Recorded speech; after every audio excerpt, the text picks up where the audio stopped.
sait que le thème de notre Église, l'Assemblée chrétienne de Vimont-Auteuil cette année, c'est Ensemble à l'écoute de Dieu et des autres. Donc aujourd'hui, on a touché quand même pas mal sur l'écoute de Dieu. Aujourd'hui, j'ai choisi de, de parler sur Ensemble à l'écoute des autres. Donc pourquoi ce titre-là, s'écouter mutuellement les uns les autres. Dans le Proverbe 5, verset 12 à 14, il est écrit « Alors tu diras, j'ai détesté les avertissements, je n'ai pas accepté les reproches, je n'ai pas écouté les conseils de mes maîtres, je n'ai pas fait attention à leurs enseignements. Et maintenant, je suis très malheureux, presque rejeté de l'Assemblée et de la communauté. » Il y a aussi dans les Proverbes un texte vraiment bien connu qui revient au moins à 2 reprises dans les Proverbes, c'est le salut vient d'un grand nombre de conseillers. Le salut vient ou l'aide vient d'un grand nombre de conseillers. Je suis chrétien depuis de nombreuses années et j'ai jamais entendu un chrétien véritable. Quand je dis un chrétien véritable, c'est pas quelqu'un qui se dit chrétien parce qu'il est né dans une église chrétienne ou dans une religion chrétienne, mais qui a vraiment expérimenté Dieu par cette nouvelle naissance, une naissance spirituelle. Donc, c'est quelqu'un qui a décidé de suivre Jésus. Donc, j'ai jamais entendu un chrétien véritable me dire, mais moi, je n'écoute pas Dieu. Ou l'idée d'écouter Dieu, c'est pas vraiment mon affaire, ou la Bible, c'est pas vraiment une autorité sur ma vie. Par contre, j'ai entendu un bon nombre de chrétiens véritables, réellement nés à nouveau, une naissance spirituelle, qui m'ont dit, ben moi, j'écoute pas les hommes, mais Dieu seul. Hein? C'est juste entre moi et Dieu. Où c'est juste, personne ne va me dire quoi faire, mais juste Dieu va me dire quoi faire. Où ma seule autorité, c'est Dieu et la Bible. Et peut-être que vous avez entendu des commentaires comme ça de certaines personnes que vous connaissez. Et à quelques reprises, le verset que ces personnes-là m'ont cité, c'est dans 1 Jean 2, verset 27, au début du verset. Pour vous, l'onction que vous avez reçue de lui demeure en vous et vous n'avez pas besoin qu'on vous enseigne. Donc, évidemment, on voit comment quand on prend un texte tout seul, comme ça, isolé, hors contexte, comment on peut leur faire dire ce que l'on veut bien leur faire dire. Donc, malheureusement, ces personnes vivent une marche chrétienne individualiste. Hein? Ce dont je crois, et ce que la parole nous dit, qu'on n'est pas appelé à faire. La Bible est vraiment, elle s'adresse, elle est écrite à une communauté, à un ensemble de personnes qui vivent ensemble. Donc, ce genre de personnes-là, malheureusement, c'est un peu comme des Lone Rangers ou des Lucky Luke spirituels, des cowboys solitaires, comme dans les anciens films de western, qui étaient toujours tout seuls, qui vivaient tout seuls, qui se déplaçaient tout seuls et qui étaient indépendants de toute personne. Et ça peut sembler très spirituel, très connecté avec Dieu, quand quelqu'un dit « j'écoute seulement Dieu ». Ça peut sembler tellement proche de Dieu et qu'on n'a pas besoin des autres. Ou bien s'il écoute les autres, ça va peut-être brouiller vraiment la voix de Dieu, puis ça va me faire sortir de la volonté de Dieu. Donc, je crois que c'est malheureusement vraiment une pseudo-spiritualité. C'est facile à dire, très facile à dire qu'on écoute Dieu seulement, mais écouter Dieu passe aussi par l'écoute des autres. C'est peut-être des fois aussi alimenté à tort par quelques livres chrétiens que nous avons lus et qui parlent de personnes qui ont fait des grandes choses pour Dieu, des projets grandioses, parce que Dieu leur avait parlé, mais que les autres croyants s'y opposaient ou croyaient que ce n'était pas nécessairement de Dieu, mais la personne est allée quand même par la foi, et puis il y a eu des choses formidables qui se sont passées. Évidemment, ces messages-là ou ces témoignages-là peuvent être intéressants et peuvent augmenter notre foi, mais ils peuvent être trompeurs aussi. C'est très rare, je n'ai jamais vu un livre qui a été écrit ou des témoignages qui ont été écrits de personnes qui ont cru entendre Dieu leur parler et faire des grands projets alors que les gens s'y opposaient et que ça ça a échoué, ça s'est effondré. Mais habituellement, on n'entend pas ces témoignages-là où il n'y a personne qui écrit des livres, évidemment, sur le sujet. En tant que croyant, on peut venir à la conclusion, Dieu ne se trompe jamais, mais les humains, oui. Et ce qui n'est pas faux, c'est vrai, Dieu ne se trompe pas, mais les humains peuvent se tromper. Mais Dieu nous appelle tout de même à collaborer ensemble avec lui et ensemble les uns avec les autres. Tout comme nous devons discerner ce qui est réellement la voix de Dieu ou ce qui est vraiment la volonté de Dieu, et on doit avouer que ce n'est pas toujours facile pour nos propres vies de discerner si c'est Dieu qui nous parle, à travers les circonstances, à travers différentes choses, dans notre esprit par son esprit. De même, ce n'est pas toujours facile de discerner ce que les autres nous disent est juste ou pas, ou si ce n'est pas un mélange des deux. Donc, il faut admettre que nous pouvons discerner mal la voix de Dieu et nous pouvons aussi mal discerner la voix des autres. Donc, nous avons vraiment besoin de discernement pour les deux et ne pas constamment remettre Dieu en question et constamment mettre les autres en question quand nous avons manqué le but à ce sujet. Dans ma propre vie, j'ai été à un moment donné fiancé. Elle me disait, ben oui, tu es marié maintenant avec Catherine, donc tu as été fiancé à Catherine. Mais avant de connaître Catherine, j'ai été fiancé avec quelqu'un d'autre. Et cette femme a quitté la communauté où on habitait, au Manitoba, et a délaissé l'Église et a délaissé Dieu. Mais j'avais tellement de conviction qu'elle était pour revenir, qu'elle était vraiment mon épouse et puis on était pour se retrouver à un moment donné, était pour revenir à la foi, revenir à l'Église. Et pendant quand même quelques années, j'ai traîné ça. Puis il y avait je trouvais des circonstances, des versets bibliques pour m'appuyer dans cette croyance-là et tout. Et les autres autour de moi me disaient, ben, il faut peut-être lâcher prise, il faut peut-être laisser aller, puis oublie ça, t'as peut-être mal entendu. Et non, j'étais tellement, s'il y avait eu une chose dans ma vie, c'était tellement sûr d'avoir entendu la voix de Dieu là-dessus. Et évidemment, avec le temps qui a passé, je me suis remis en question et j'ai commencé à réaliser, bon, elle ne reviendra pas ni à Dieu, peut-être qu'elle est revenue à Dieu, mais pas revenir nécessairement dans ma vie.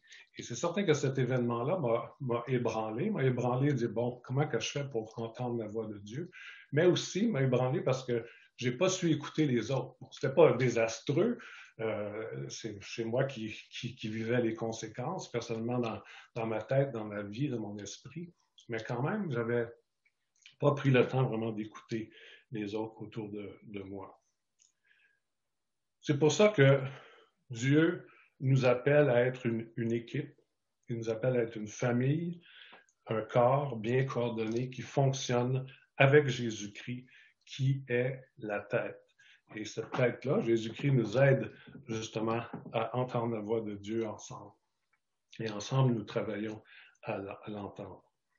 Dans Romains, chapitre 12, verset 4, en effet, dans notre corps, Paul parle du corps physique, il y a plusieurs parties.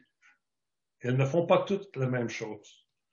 De même, nous qui sommes plusieurs, nous formons tous ensemble un seul corps, qui, étant unis au Christ, et nous sommes tous unis les uns des autres, chacun à sa place, comme les parties d'un même corps.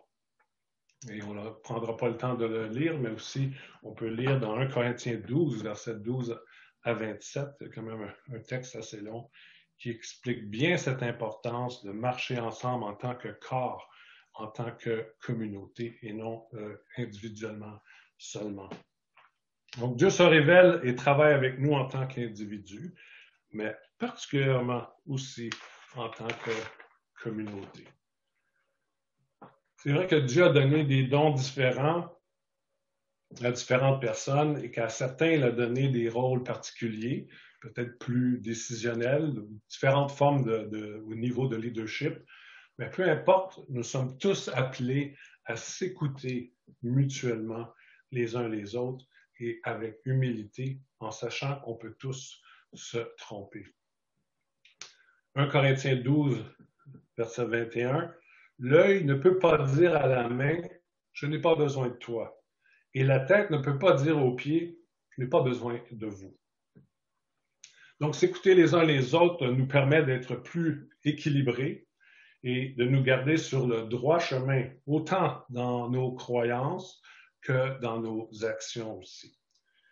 C'est vrai que dans certaines prises de décision ou dans certains désaccords, on peut avoir raison et l'autre peut avoir tort, mais dans d'autres situations aussi, c'est juste que l'autre voit la situation ou prend une décision sous un autre angle et qui n'est pas nécessairement qui n'est pas nécessairement dans le tort et qu'on peut être capable de vivre ensemble. C'est juste une façon de voir la chose différente ou de faire la chose de façon différente, mais il n'y a rien de mal en tel. On peut continuer à travailler ensemble.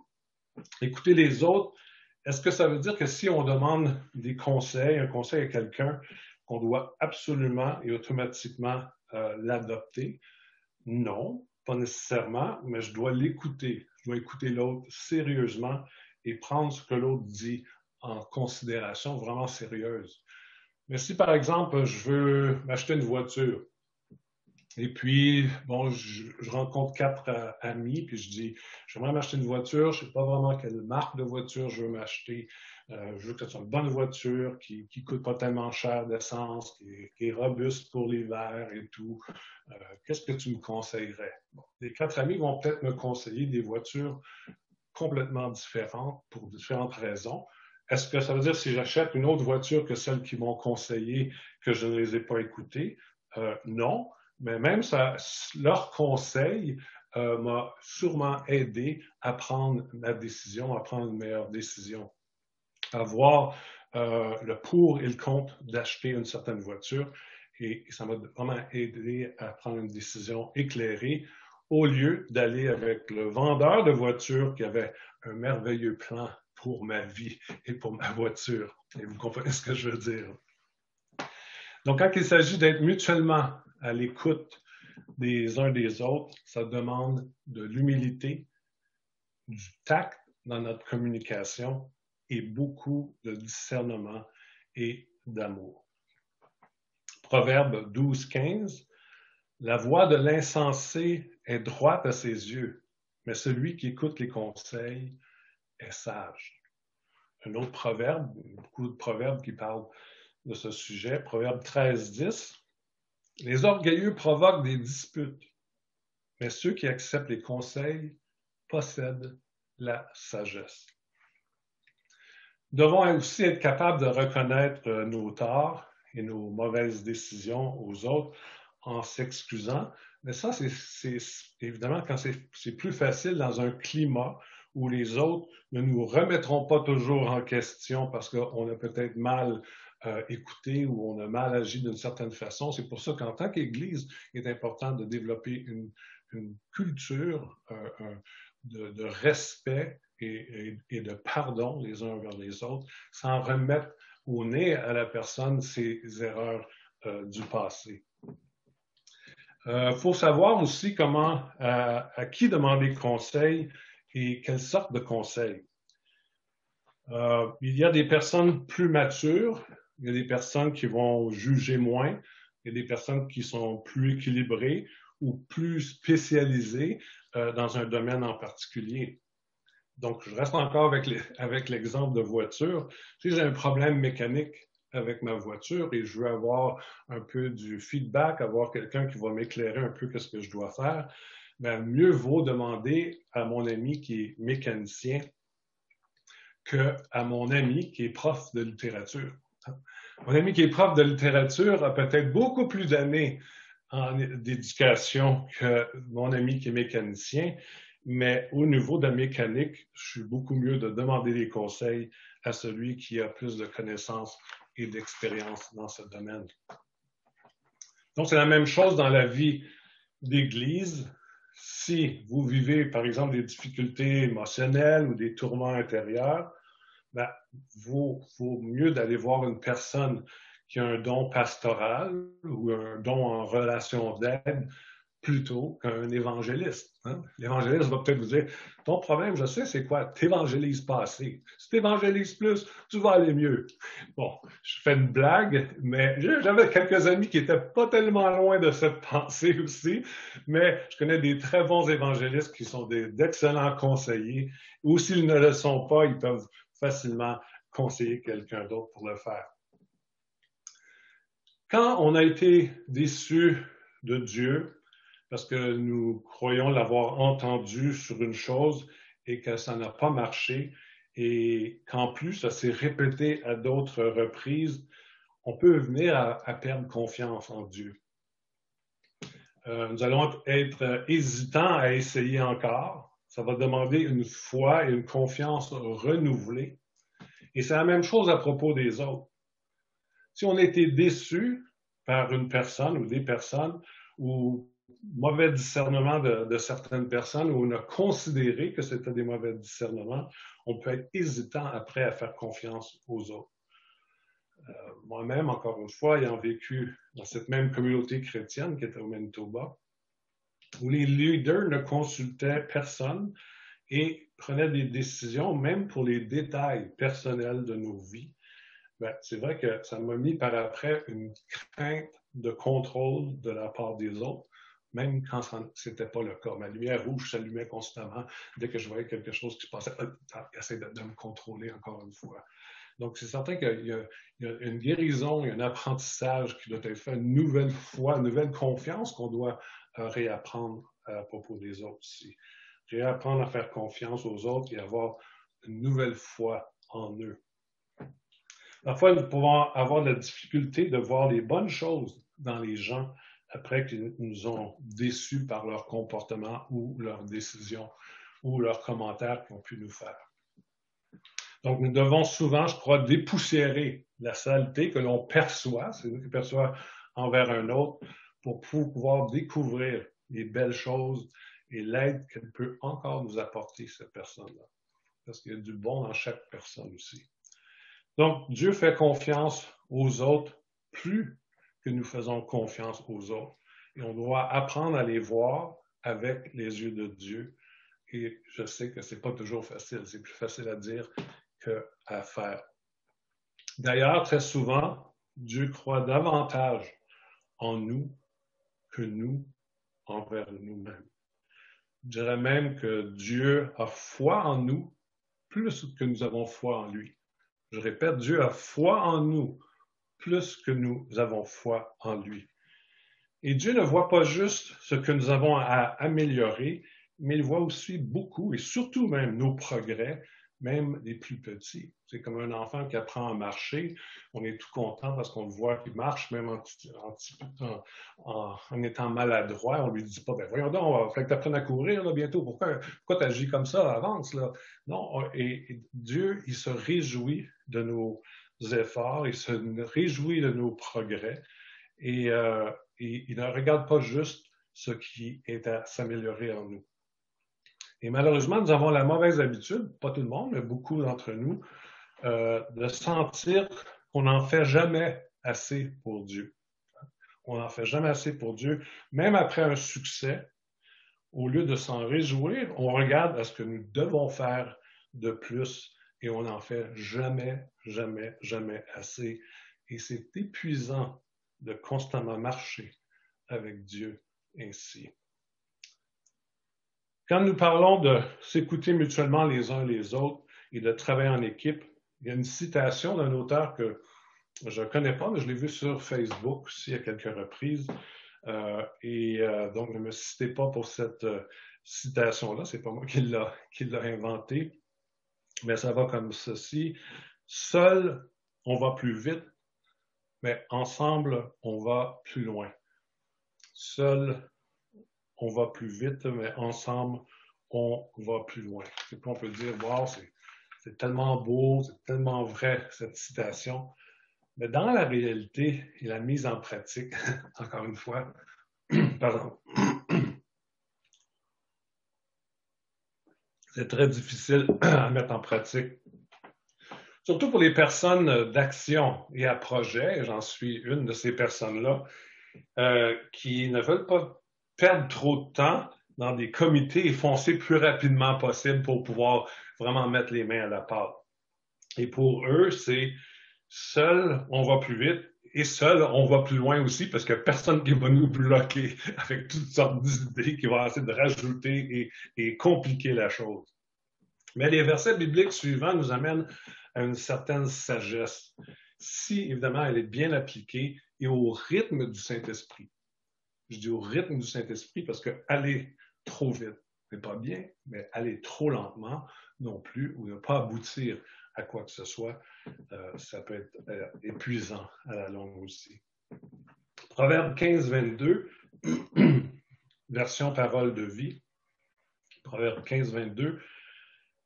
Quand on ne demande jamais conseil, les projets échouent. Mais avec beaucoup de conseillers, ils réussissent. Le même verset dans la version Louis II, c'est les projets échouent faute d'une assemblée qui délibère, mais ils réussissent quand il y a de nombreux conseillers. Dans les évangiles, Jésus donne à ses disciples un très bon conseil quand il s'agit de prendre des décisions importantes ou des grandes décisions dans la vie. Et dans ce cas-ci, c'était la décision de suivre Jésus, de devenir ses disciples. Et on va lire dans Luc 14, versets 28 à 30, dans la version Parole de vie, et ce qui suit. En effet, quand l'un de vous veut construire une grande maison, en Louis II, on est plus habitué d'entendre une tour. Si quelqu'un veut bâtir une tour, mais j'aime bien particulièrement la Parole de vie qui parle de construire une maison, qui est notre sous-thème aussi pour l'année, de bâtir et restaurer la maison de Dieu. Donc, en effet, quand l'un de vous veut construire une grande maison, pas juste une petite, mais une grande maison, il commence par s'asseoir et il calcule. Combien est-ce que ça va coûter? Est-ce que j'ai assez d'argent pour aller jusqu'au bout? Mais s'il pose des fondations sans pouvoir finir la maison, tous ceux qui verront cela se mettront à se moquer de lui. Ils diront, cet homme a commencé à construire, mais il n'a pu finir. Et plus loin, dans ce même texte, Jésus parle aussi de calculer avant de partir en guerre et de voir la stratégie à appliquer avant de se lancer en guerre contre un autre peuple.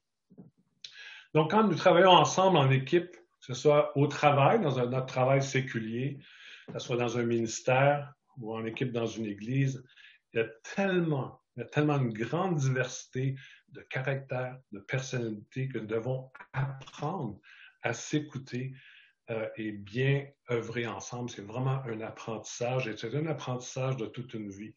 Ceci, c'est un beau défi. Hein? Ce n'est pas un mauvais défi, mais c'est un beau défi. Je vais donner vraiment ici une courte liste de différentes personnalités ou de différents caractères. Il y a des personnes qui aiment le changement. Il y a d'autres qui aiment plutôt la routine et la stabilité. Et notez bien, les deux, bien appliqués, c'est des choses qui sont importantes, c'est des choses qui sont bonnes. Donc, il y a des personnes qui aiment le changement et ils veulent quasiment tout le temps avoir du changement, et d'autres qui aiment la routine et la stabilité. Et ces deux genres de personnes doivent apprendre à travailler et à œuvrer ensemble parce qu'ils ont besoin les uns des autres. Il y a des gens sur le terrain de façon concrète, pratique, qui vont mettre les mains à la pâte, et d'autres qui sont des fins stratèges minutieux dans les détails. Et les deux, nous avons besoin d'eux. Il y a des gens qui sont bons à débuter des projets, mais doivent déléguer à ceux qui ont la patience et le doigté de les maintenir. Encore une fois, les deux côtés sont importants. Il y a ceux qui sont détaillés et très organisés, versus d'autres qui sont spontanés, avec une facilité à bâtir des ponts. Nous avons besoin d'être ensemble. Il y a ceux qui croient toujours, ou qui voient toujours gros, mais d'autres aussi qui sont bons dans les petites tâches et qui sont extrêmement importantes. Et la liste pourrait continuer de différentes personnes. La liste pourrait être très, très grande.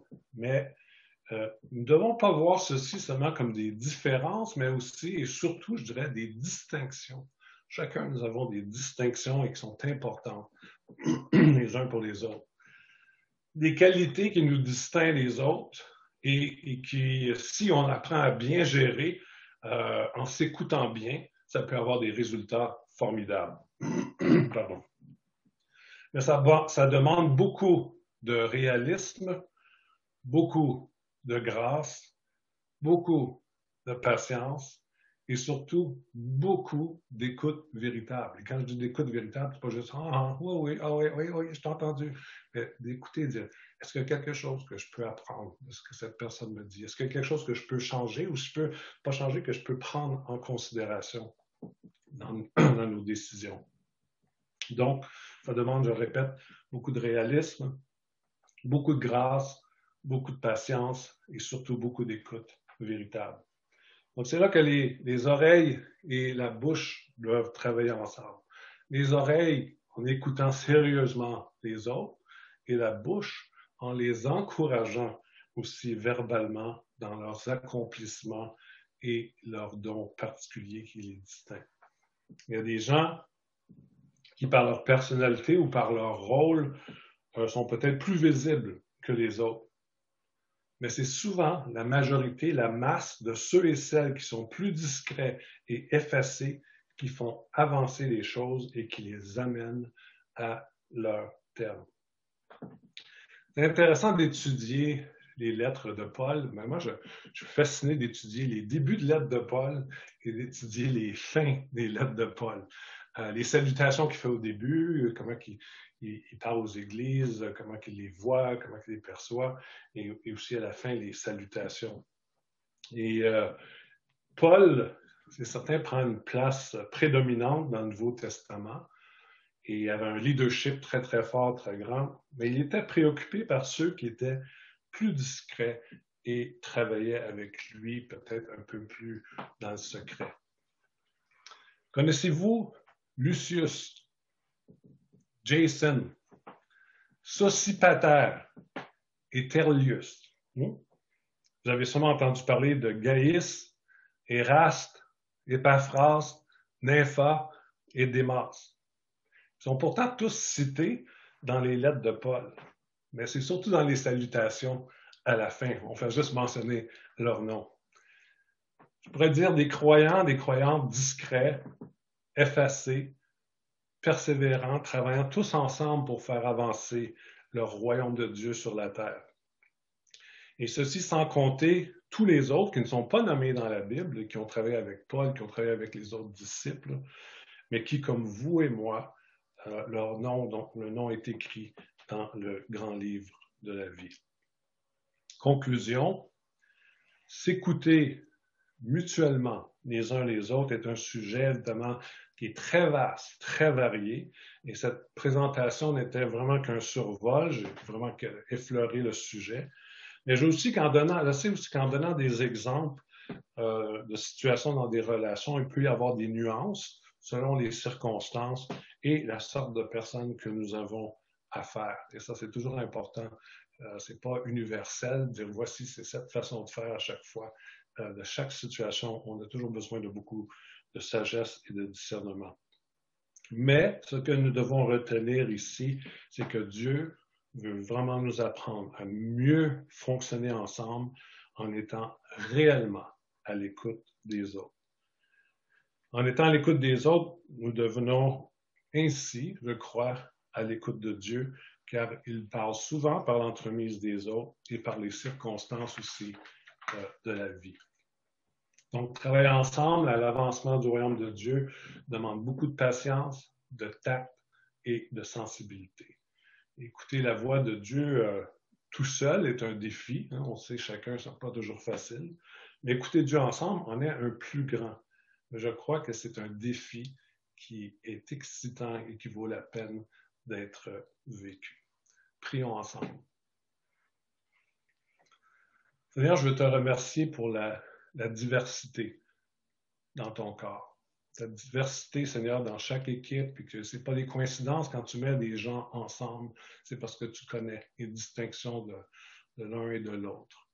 Et je veux te remercier pour ces différences, ces distinctions, et merci parce que nous croyons que tu nous mets ensemble afin de pouvoir avancer ton royaume, mais nous nous mettons ensemble pour être, évidemment, individuellement à ton écoute, mais aussi ensemble pour être à l'écoute pour ce que tu veux dans nos vies personnelles, mais ce que tu veux aussi dans la vie de l'Église, dans la vie au niveau de ton royaume. Et je te prie, Seigneur, que tu puisses nous aider à acquérir cette sagesse et acquérir ce discernement, et afin que nous puissions vraiment mieux travailler, mieux collaborer ensemble les uns avec les autres, sachant que c'est toi, Seigneur Jésus, qui est la tête et que nous sommes tous des membres différents. C'est dans ton précieux nom, Jésus, que nous prions. Amen.